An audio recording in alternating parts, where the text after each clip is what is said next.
Karena seringnya kampung itu digunakan untuk menggugurkan kandungan, maka kampung itu dinamai Kampung Jabang Mayit. Tapi bukan nama kampung sebenarnya. Untuk nama kampung aslinya itu bernama Kampung Rangkas Puna. Letak kampung itu jauh di pedalaman. Untuk akses ke sana itu sulit dan terbatas. Jadi kesan mistisnya dari desa itu masih kental. Kisah ini diceritakan langsung oleh narasumber yang tidak ingin disebutkan namanya. Lalu cerita dari narasumber ini ditulis ulang oleh akun Twitter ini. Jadi buat kalian yang pengen tahu tulisan aslinya, kalian bisa baca di sini dan silahkan mampir ke akunnya. Sebenarnya ini tulisan udah lama, udah beberapa tahun silam, cuman kayaknya baru booming sekarang. Dan cerita ini juga udah diangkat ke dalam film layar lebar tapi belum tayang. Katanya bakalan tayang di bulan Juli ini. Oke, kita lanjut saja ke jalan ceritanya. Kita kenalin dulu tokoh kita, namanya Arya, berusia sekitar 25 tahun atau 26 tahun. Arya ini berasal dari keluarga yang lumayan mapan. Dulunya keluarga Arya ini keluarganya punya usaha material, usaha kayu. Bahkan si Arya ini kemana-mana biasa naik mobil. Jarang banget dia naik motor kecuali ya karena emang pengen aja. Pokoknya dari si Arya ini kecil sampai dia berusia sekitar 25 tahunan itu, ekonomi keluarganya itu bagus banget. Arya minta apa aja itu selalu keturutan. Terus si Arya ini punya kakak namanya Yuni. Dan sekarang kakaknya itu udah menikah, tinggal di rumah yang berbeda bersama suaminya. Terus apa hubungannya si Arya ini dengan desa Rangkas Puna itu, desa yang katanya desa horor itu, apa hubungannya? Jadi keluarganya Arya ini yang sebelumnya ekonominya itu bagus, berkecukupan, mapan, memiliki segalanya, bahkan rumahnya itu ada beberapa ART-nya. Ada sapamnya juga yang jaga rumahnya. Nah, beberapa bulan belakangan ini ekonominya tuh terpuruk sampai di tahap rumahnya pun mau disita bank. Tidak ada lagi yang namanya ART, sapam. Rumah pun nyaris diambil bank. Jadi bisnis keluarganya tuh mengalami penurunan yang signifikan. Selain itu, bapaknya si Arya ini sempet ya bermain bank lah buat memperbesar usahanya. Belakangan karena penjualan atau omset usahanya itu menurun, yang akhirnya berimbas ke segala aspek. Mobil pribadi Arya dijual, motor-motor dijual, rumah mau disita. Nah di sini Arya tuh punya temen yang namanya Gama. Gama ini memiliki latar belakang keluarga yang agak spiritual gitu, terutama kakeknya. Sejenis bisa ngelihat ya yang mistis-mistis atau yang gaib-gaib gitu. Di sini minta tolonglah bapaknya Arya kepada temennya Arya ini yang bernama Gama ini. Bertanya kira-kira apa yang menyebabkan usahanya nyaris bangkrut kayak gini. Apakah ada gangguan lain, misalnya ya pesaing lain atau apa gitu. Nanyalah si Arya ini ke temennya. Tapi dari penjelasan temennya katanya nggak ada hubungannya dengan hal yang gaib-gaib. Ini murni memang penurunan ekonomi atau ekonomi itu lagi lesu. Mendengar jawaban itu, putus asalah si bapaknya Arya ini. Terus di suatu malam, bapaknya Arya ini ngedudukin Arya di teras rumahnya. Di sana bapaknya tuh ngejelasin bahwa si Arya itu ya untuk sementara dulu harus pergi ke Kampung Rangkas Puna. Untuk apa? Untuk menetap sementara sampai keadaan ekonomi membaik. Karena di rumahnya sekarang itu, jika rumahnya itu disita, mereka itu nggak ada tempat tinggal buat dituju. Jadi dimintalah Arya ini datang ke desa Rangkas Puna. Kebetulan di desa Rangkas Puna itu ada kerabat atau adik dari bapaknya, namanya Kang Ageng. Sementara bapaknya dan ibunya bakalan numpang sementara di rumah kakaknya Yuni yang ada di luar pulau. Sambil mencari solusi lah gimana caranya biar usahanya itu tetap bertahan, rumahnya juga bisa dipertahankan. Malam itu, orang tuanya si Arya ini menunjukkan gelagat yang berbeda. Bapaknya itu berpesan, besok kalau kamu sudah sampai di desa Rangkas Puna, kamu tuh jangan banyak tingkah, jangan cari masalah. Kalau misalnya kamu pengen berkebun, ya berkebun aja, tapi jangan cari masalah lah. Belum habis bapaknya nih ngomong, ibunya tuh menyela. Pak, udahlah.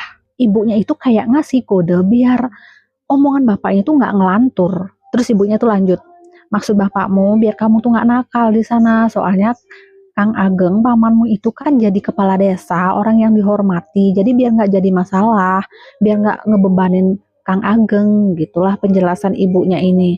Di sana Arya tuh oh iya kayak gitulah ya. Bapaknya lanjut ngomong lagi, Kalau saja rumah kakakmu besar, mungkin kita bisa tinggal di sana bersama. Tapi karena situasinya sekarang kayak gini, kamu numpang dulu deh di rumahnya Kang Ageng. Nanti kalau situasi sudah membaik, bapak yang jemput kamu ke kampung itu. Dan kebetulan sekarang, sepupu kamu si Banu dan istrinya yang lagi hamil itu nggak ada di desa itu. Katanya lagi keluar desa. Di sana ibunya nih nyela lagi. Pak, udahlah capek, ibu mau ke kamar aja. Ibu ini langsung ninggalin mereka berdua ke kamar. Pokoknya kayak nggak pengen percakapan itu berlanjut lagi. Pokoknya yang menjurus ke arah mana gitu. Nah di sini si Arya tuh udah mulai bertanya-tanya. Si Banu, sepupunya, istrinya hamil. Terus pindah desa, maksudnya keluar desa. Maksudnya, tapi dia tuh nggak sempet bertanya karena bapaknya juga buru-buru nyusul ibunya ke kamar.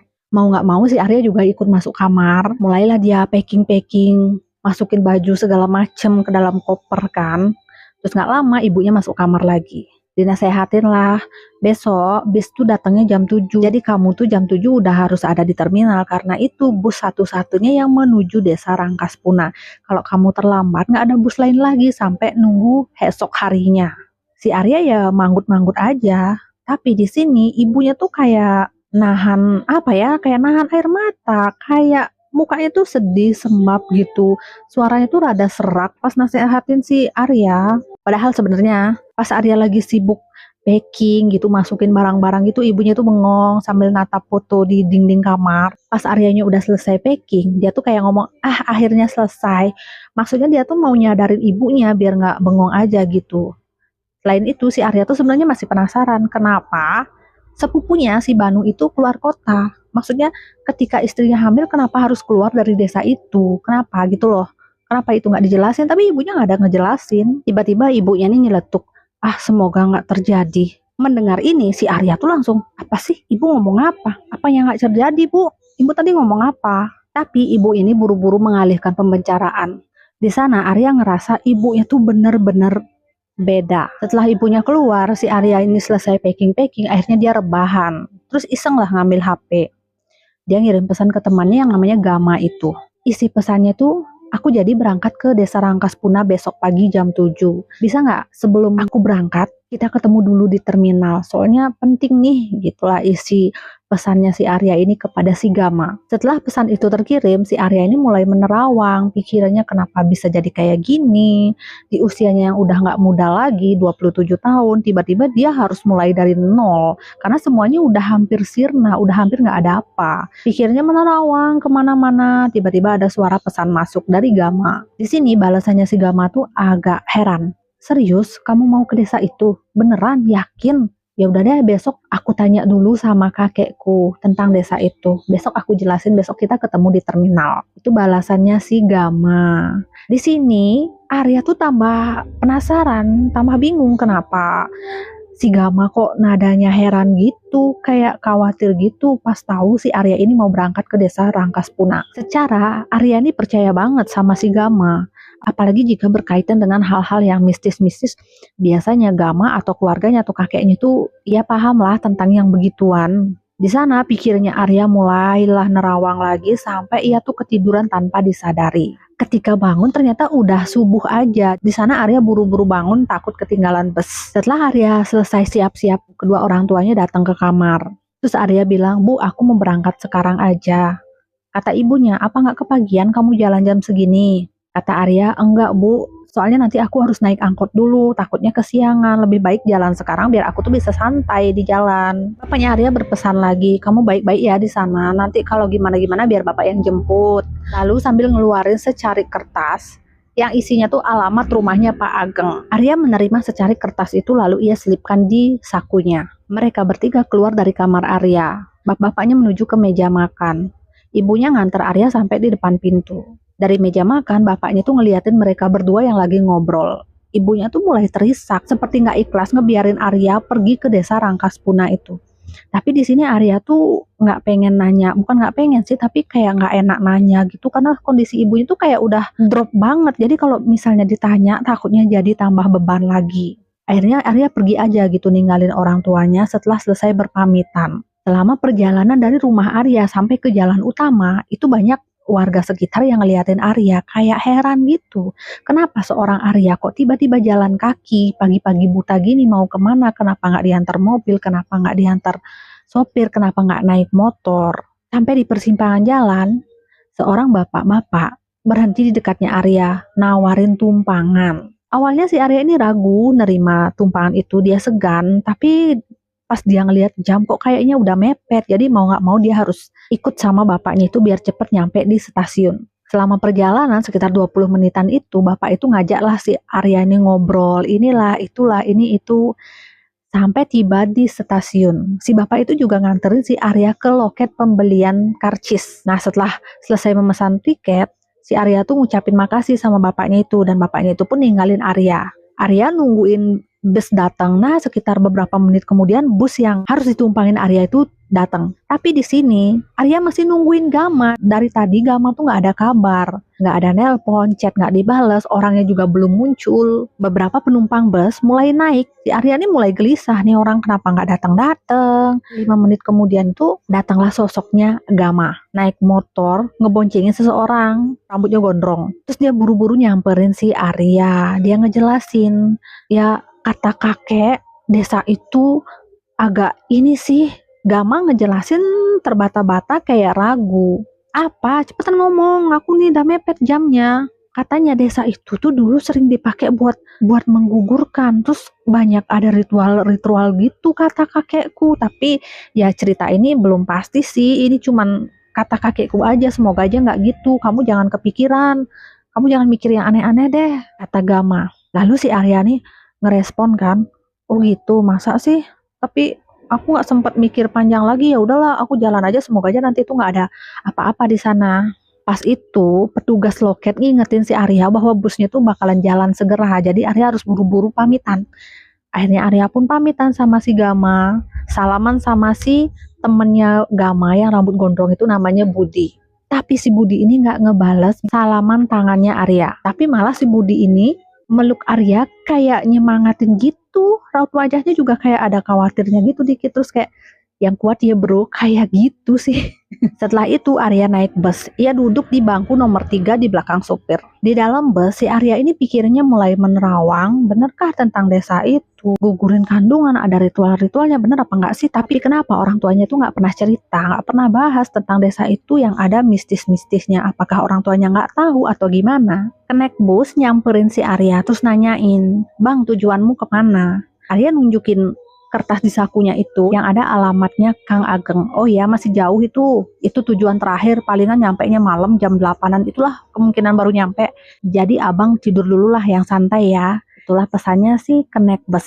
Sekitar 2 jam naik bus pun berhenti di sebuah stasiun. Di stasiun itu, seorang penumpang perempuan naik dan minta duduk di sebelahnya Arya. Tapi itu perempuan minta duduknya tuh deket jendela. Jadi dia ngomong, permisi mas, boleh nggak aku duduknya di bagian situ? Nunjukin ke sebelah deket jendela. Oh si Arya langsung jawab, oh iya mbak silahkan. Jadi si Arya ini bangun dulu, lalu ngebiarin perempuan itu masuk dan duduk, barulah si Arya ini duduk lagi. Arya ngintip sekilas, seorang perempuan kisaran umurnya 25-an, wajahnya cantik, rambutnya panjang, tapi sepertinya ia sedang hamil. Lalu si Arya ini iseng lah ngajak basa-basi, terus kenalan. Ternyata nama perempuan itu bernama Nita. Nggak ada banyak percakapan di antara mereka. Arya pun kembali sibuk dengan pikirannya. Sementara si Nita itu juga sibuk memegang handphonenya seperti ngabarin seseorang. Pokoknya dia sibuk banget ngetik sesuatu seperti chattingan dengan seseorang. Terus dari raut wajahnya tuh si Nita nih kayak ada khawatirnya, ada gelisahnya. Entah apa gitu. Yang jelas si Arya ini nggak nanya lebih detail. Nggak berapa lama, kenek bus tuh datang lagi nyamperin si wanita ini. Terus nanya, mbaknya mau kemana? Wanita itu jawab, saya mau ke stasiun ini. Yang ternyata tujuannya itu sama dengan tujuannya si Arya. Sebenarnya di sini Arya tuh pengen nanya sama si Nita, atau mungkinkah tujuan si Nita ini sama dengan si Arya ke desa Rangkas Puna? Tapi melihat gelagat si Nita yang kayaknya enggan untuk ngobrol-ngobrol, dan Arya pun nggak jadi nanya. Arya memutuskan untuk tidur aja. Terus pas si Arya ini lagi pules-pulesnya tidur, kok bahunya ada yang nepuk. pluk pluk pluk gitu. Sontak si Arya ini kaget dan bangun. Pas bangun ia ngelihat Nita yang di sampingnya itu meringis kesakitan. Kayak nahan sakit yang luar biasa sakitnya. Nita memegang perutnya minta tolong. Sakit bang, perutku sakit bang. Wajahnya pucat, keringatnya mulai mengucur. Arya yang bingung cuma bisa ngelus-ngelus pundaknya si Nita aja. Dia bingung harus gimana. Dia ngelihat sesuatu yang merembes di antara kedua pahanya, di antara celananya. Warna merah. Ya bisa dibilang si Nita seperti pendarahan. Di sini Arya makin panik. Dia ngelihat penumpang bus sekitar tapi kok nggak ada respon. Segitunya si Nita itu meringis kesakitan. Suaranya itu masa nggak kedengaran sama mereka. Tapi mereka seolah nggak ngelihat si Nita yang kesakitan. Akhirnya si Arya ini manggil salah satu penumpang yang jaraknya tuh deket dengan mereka. Bang, bang, tolongin bang. Tapi penumpang itu nggak ada respon seolah Arya dan Nita itu tidak ada di sana. Pas Arya lagi panik-paniknya, tiba-tiba tangannya itu ditarik sama Nita. Tangannya Arya ditarik, ditempatkanlah di perutnya Nita. Di sana Arya ngerasa perutnya Nita kok beda. Nggak kayak tadi yang ada melendungnya gitu, tapi di sekarang tuh udah rata. Kayak orang nggak hamil. Nah, di sini si Nita berbisik, lihat di bawah bang. Lihat dong Arya ke bawah. Dan di bawah itu ternyata ada janin. Arya semakin syok. Itu apa? Sementara Nita menunduk ngambil gumpalan janin itu. Dan ia jilatin. Kayak gitu. Arya semakin syok dong, semakin panik dia. Nita jangan, Nita jangan. Ia berteriak menghempaskan si Nita. Lalu tiba-tiba, bang bangun bang, abang mimpi buruk ya bangun bang. Nah di sini si Arya ini sadar ternyata dirinya itu mimpi. Tapi mimpinya itu begitu nyata, benar-benar nyata seperti ya beneran terjadi. Arya merasakan keringat mengucur, badannya itu basah gitu sama keringat. Akhirnya dia nyender kan, terus sambil menghela napas. Lalu si Nita ini nawarin minum sama tisu. Kata Nita, bang ini airnya diminum dulu, ini tadi udah aku ganti kok. Jadi pas si Nita ini baru naik, Arya tuh sempat nawarin air minum. Mbak itu air minum ya, kalau haus minum aja, karena perjalanan kita kan panjang.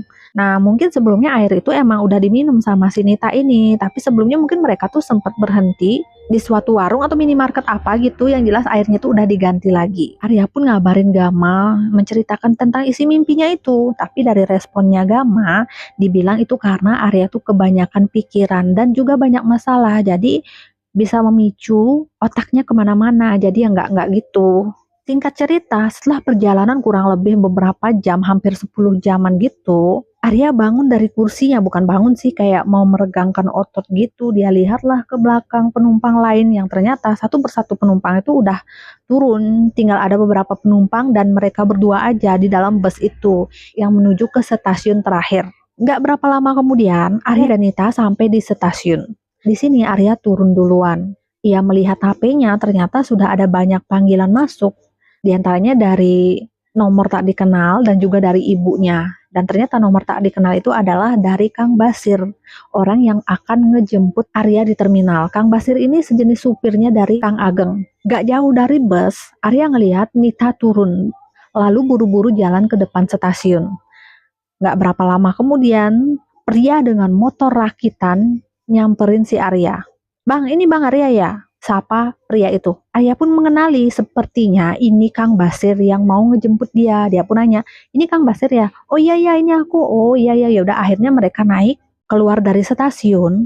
Arya ngelihat Nita berdiri di pinggiran trotoar bersama seorang pria gondrong dengan motor trail yang hampir serupa dengan yang dibawa Kang Basir.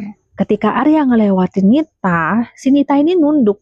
Sementara pria gondrong itu menatap Arya. Di sini Arya bisik-bisik sama Kang Basir. Kenal nggak sama itu yang gondrong itu? Tapi Kang Basir bilang nggak kenal. Emang kenapa? Kamu diapain sama dia? Oh nggak apa sih, cuman kayaknya dia natap aku gimana gitu. Oh dia itu cuman tukang ojek di sini. Itulah kata Kang Basir.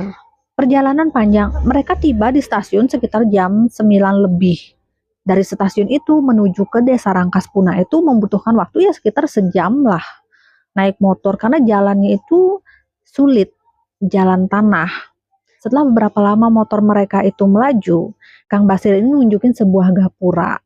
Katanya, gapura itu patokan satu-satunya masuk ke desa Rangkaspuna ya, Arya. Setelah memasuki gapura itu, jalannya bakalan sulit, jalan tanah dan kecil. Dikelilingi hutan dan kebun warga, kata Kang Basir menjelaskan. Benar aja, sepanjang perjalanan itu Arya nggak ngelihat ada rumah penduduk atau rumah warga. Sekelilingnya hanya hutan atau kebun karet, kebun kopi.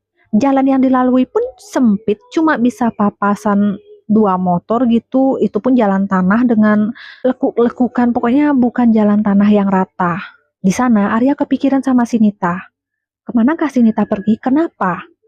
Tukang ojek yang dicari Nita itu motornya sama dengan si Kang Basir. Mungkinkah tujuan si Nita ini sama dengan si Arya ke desa Rangkaspuna? Kalau misalnya iya beneran datang ke desa Rangkaspuna, mungkinkah untuk menggugurkan? Arya sibuk dengan pikirannya sendiri, lalu Kang Basir nih ngingetin Arya.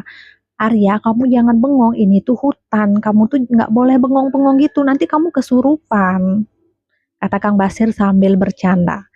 Si Arya di sini cuman hehehe gitu aja. Di tengah perjalanan Kang Basir ini ngasih tahu Arya, Arya nanti di depan situ ada turunan yang curam dan lanjut jalan tanjakan yang terjal. Jadi kalau misalnya nanti motor kita nggak muat nanjak, kamu turun ya, kamu jalan kaki. Wah di sini si Arya sih mikirnya, aduh apaan jalan kaki malam-malam di sini, mana gelap lagi kan? Ya gimana pun Arya tetap penakut melewati wilayah yang nggak pernah ia lewati sebelumnya, apalagi di tengah hutan. Setelah melewati turunan dan menaiki tanjakan, di sana Arya ngedenger kayak ada suara motor di belakangnya. Dia ngomong lah sama Kang Basir, Kang, kayaknya itu ada suara motor ya. Kang Basir nyaut, kayaknya sih iya ya. Gak berapa lama, Arya tuh lihat ke belakang kayak ada lampu gitu, tapi dari kejauhan, masih berjarak berapa meter gitu pokoknya. Ada kayak lampu motor di kejauhan. Si Arya mulai mikir lagi, itu motor kayaknya jalurnya sama ke sini. Dari suaranya juga sama kayak tril rakitan. Jangan-jangan itu sini tadi belakang sama si gondrong tadi. Ya mulailah si Arya ini pikirannya kemana-mana mikirin si Nita. Nggak berapa lama mereka sampai di sebuah persimpangan. Dari jauh si Basir itu ngejelasin, itu di depan ada persimpangan. Tapi kita lurus aja. Si Arya nanya, kalau ke kanan itu kemana bang? Oh yang itu buntu. Nah setelah melewati itu, Arya ngelihat ke jalan yang buntu itu. Jalannya buntu tapi kok kayak ada bekas ban motor yang lalu lalang di sana, tapi kan katanya buntu. Nah setelah beberapa meter maju, Arya tuh iseng banget, pengen banget kayak ngelihat ke belakang gitu. Nah setelah dilihat ke belakang kok dia ngelihat kayak ada sosok yang berdiri di bawah batu besar di persimpangan itu. Sosok itu nggak jelas sih itu wanita, pria ataukah makhluk. Yang jelas sosok itu seperti memegang lampu. Yang jelas itu manusia kan kalau megang lampu. Sejenis memegang senter. Sepertinya lagi nungguin seseorang. Nggak jauh dari situ di belakang pohon besar itu Arya ngelihat sejenis kaki berbulu yang besar banget. Nah, kenapa Arya bisa lihat dengan jelas? Karena Kang Basir tuh naik motornya tuh pelan-pelan karena jalurnya tuh susah. Jadi setelah beberapa meter itu emang masih kelihatan walaupun nggak jelas banget. Di sana Arya ceritakan sama Kang Basir, Kang, kok di sana kok tadi kayaknya ada orang Kang di persimpangan itu pegangin senter. Lagi ngapain dia di situ? Lagi nunggu apa dia di situ? Terus ya Kang, di bawah kayu besar itu aku melihat kayak ada kaki berbulu Kang. Itu apaan? Tapi Kang Basir nggak percaya. Ah kamu itu sih makanya jangan bengong pas di jalan. Jadinya kan kayak gitu kesambet. Awas nanti kamu kesurupan. Aku udah sering lalu lalang di sini nggak ada kelihatan yang aneh-aneh. Kamu ini aja yang ngelihat hal aneh-aneh. Kata Kang Basir marahin si Arya. Beberapa saat kemudian motor mereka mulai memasuki sebuah perkampungan. Ada beberapa rumah warga, rumah kayu, rumah panggung, dan melewati balai desa. Di sini Arya sudah yakin, oh kayaknya kita udah mau sampai nih. Tapi motor masih melaju hingga memasuki sebuah halaman yang cukup luas. Di sana ada rumah panggung yang gede banget. Ya pokoknya seukuran di kampung sana, rumah itu termasuk gede. Setelah mendekati rumah, di teras rumah ada seorang pria menungguin mereka. Itu adalah Kang Ageng yang dari tadi mondar-mandir. Nggak sabar nunggu si Arya ini nyampe dengan selamat. Lalu disambutlah oleh Kang Ageng. Basa-basi sebentar ngebahas tentang bisnis keluarganya Arya. Kok tiba-tiba jadi kayak gini? Kok tiba-tiba si Arya itu harus tinggal di sana? Lalu di sana mulailah masuk ke topik yang ditunggu-tunggu Arya, yaitu persoalan sepupunya Banu dan istrinya yang lagi hamil itu kenapa harus pindah? Kenapa harus keluar desa? Di sini Kang Ageng ngejelasin, kamu pasti udah denger kan kalau sepupumu lagi keluar desa karena lagi hamil. Kamu jangan mikir yang aneh-aneh. Itu karena istrinya tuh pengen lahiran di rumah ibunya di kota. Biar lebih mudah aja akses ke rumah sakit atau ke dokternya. Kalau di sini kan susah, takutnya nanti gimana-gimana. Penjelasan Kang Ageng itu bisa diterima oleh Arya dan memang masuk akal mengingat akses ke desa itu yang lumayan sulit. Jadi kalau di sana hamil, melahirkan itu ya ribet. Akhirnya satu misteri terpecahkan, tapi juga merembet ke misteri lainnya yang masih menunggu Arya. Desa itu yang letaknya di pelosok memang susah banget cari sinyal HP. Di situ dijelasin sama Kang Ageng, Arya kalau kamu mau cari sinyal, kamu harus pergi ke belakang desa. Tapi kamu nggak boleh pergi sendirian, kamu harus dianterin sama Kang Basir. Karena kamu tuh baru di sini, takutnya nanti tuh kamu nyasar. Arya cuman manggut-manggut aja. Kang Ageng meneguk teh terakhirnya lalu ninggalin Arya di teras sambil berpesan, kamu kalau mau makan, kamu ke dapur aja langsung, udah ada makanan, udah disiapin. Terus kamarmu ada di atas lagi diberesin sama Kang Basir. Nanti setelah selesai kamu tidur aja. Paman mau masuk duluan ya, paman mau istirahat dulu. Arya manggut-manggut, gak berapa lama Kang Basir keluar terus bilang kalau kamarnya dia udah selesai. Kalau mau makan tinggal ke dapur aja, makanan udah ada. Tapi Arya masih menikmati suasana malam. Sementara di sini Kang Basir mulai bengong, diam, kayak mikirin sesuatu. Nah, untuk memecahkan keheningan si Arya ini mulai ngobrol. Kang Basir, enak ya tinggal di kampung, udaranya adem, sejuk. Di depan itu kayaknya ada pohon mangga lagi berbuah ya Kang, gitu kan. Kang Basir manggut-manggut. Ya mulailah mereka tuh membahas ya hal yang ringan-ringan tentang kehidupan di desa dan kehidupan di kampung itu. Berselang beberapa saat, si Aryani diem karena dia ngelihat ada sosok orang lagi ngintipin mereka ngobrol dari balik semak-semak di bawah pohon mangga. Arya menyipitkan matanya, memperjelas itu orang atau apa. Ternyata itu sosoknya pria gondrong yang ia temui di terminal yang lagi ngebonceng si Nita itu. Arya terkesiap dong, ngapain itu orang ada di situ ngintipin ya? Itu siapa ya? Terus kok bisa nyampe sini? Tapi di sini si Arya juga mikir, masa sih itu orang yang tadi emang dia tahu ini tempatnya, tapi kok Kang Basir bilang nggak tahu dia, tapi kok dia tahu ini ya, pokoknya banyak banget pikiran di benaknya. Kang Basir yang ngelihat ekspresinya Arya berbeda, ngikutin arah pandangannya si Arya. Lalu dia ngomong, Arya kamu liatin apa sih? Nggak ada apa kok ngeliatnya kayak gitu. Nah di sini Arya itu berpaling sebentar ke arahnya Kang Basir. Lalu berpaling lagi ke arahnya sosok penampakan itu. Tapi pas dilihat lagi ternyata sosok itu udah nggak ada. Entah kemana pokoknya udah nggak ada. Di sana si Arya ini mulai ketakutan. Itu manusia apa bukan? Atau cuman halusinasiku aja? Akhirnya di situ Arya memutuskan untuk pergi ke kamar aja. Kang Basir, aku kayaknya capek, aku mau tidur duluan ya, aku masuk kamar. Arya pun meninggalkan Kang Basir yang masih di teras. Dia memasuki rumahnya Kang Ageng yang gede banget. Ada lukisan-lukisan gitu di dindingnya. Arya mulai memasuki kamarnya, ia merebahkan tubuhnya. Keblek capek banget kan seharian di bus. Baru juga si Arya ini rebahan. Dia ngerasa matanya itu ngantuk banget, berat banget. Dia pun nggak sengaja ngelir-ngelir gini. Tapi dia dikagetkan dengan suara ketukan lembut di pintu. Permisi, permisi Bang Arya, Bang Arya. Ia kenal banget suara ini. Tapi kayak nggak mungkin gitu loh. Ini bukan suara dari bibinya atau dari pembantunya Kang Ageng, bukan. Ini suara dari si Nita. Belum sempat si Arya ini jawab, pintu udah kebuka aja. Beneran dong, si Arya kaget. Nita, kamu? Kok kamu bisa di sini? Nah, si Nita ini ngejelasin, Bang, tenang aja bang. Tadi aku udah izin kok sama Kang Ageng mau masuk ke kamarnya abang. Nah, di sini si Arya tuh kayak terhipnotis, nggak sadar gitu. Tapi kita bisa ngobrol di luar kok, Nita. Arya ngerasa tubuhnya tuh berat digerakin.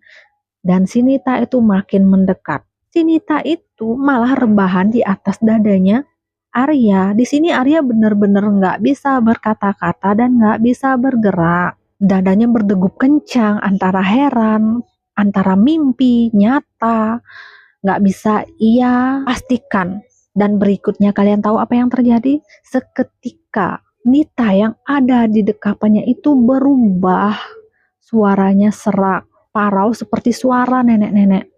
Dia bilang, kamu jangan mengganggu ritual kami, atau kamu gak akan bisa keluar desa ini hidup-hidup. Mendengar kata itu, si Arya ini spontan sadar.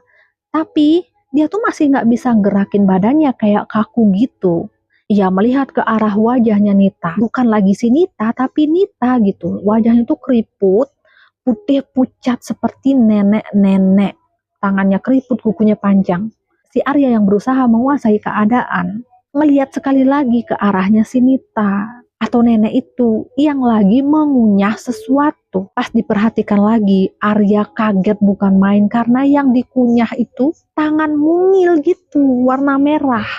Jenis tangan janin atau tangan bayi gitulah pokoknya. Di sana Arya benar-benar sudah nggak bisa tahan, dia berusaha untuk ngelawan. Wah, setelah berjuang, setelah bersusah payah akhirnya dia bisa mendorong si nenek itu atau si Nita itu. Wah,